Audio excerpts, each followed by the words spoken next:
好多年輕人都係有好迷茫啦，對個未來。所以當自己冇方向嗰陣，不如試下去訂立一個目標，就好似我咁樣進入呢個明愛書院啦，去選修呢個課程入嚟黃竹坑去修煉我自己。依家就覺得，原來我可以做到嘅，咁大家一定都可以做到。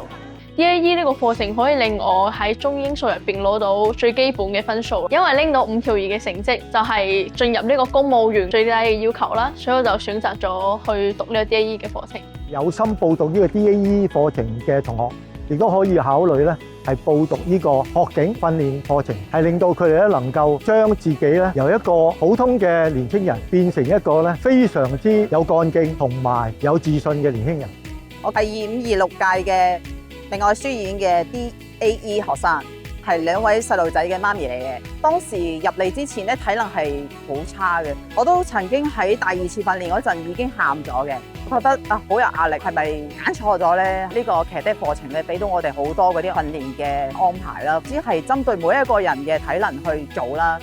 你會慢慢進步噶啦，你唔係差噶，你做到噶。所以大家要相信，唔係一個媽咪或者年紀為界限就覺得自己唔得，係得㗎，相信自己可以企到呢度攞到張畢業證啊！畢業啦，我今日都要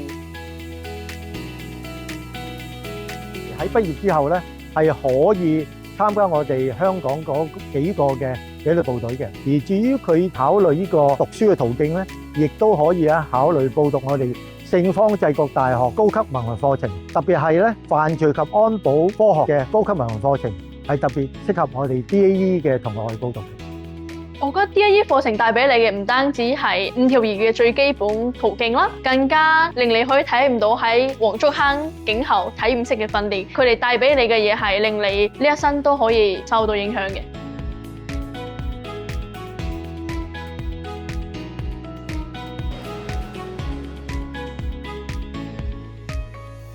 如果你真係有心想去做警察嘅，有夢想嘅，就唔好因為自己身邊有啲咩學歷啊、年紀嘅界限啊，而去縮咯。你想做就去試咗先咯。我亦都藉此預祝咧咁多位同學能夠咧喺嚟緊佢哋加入咗警隊做學警，能夠喺我哋警隊嗰度咧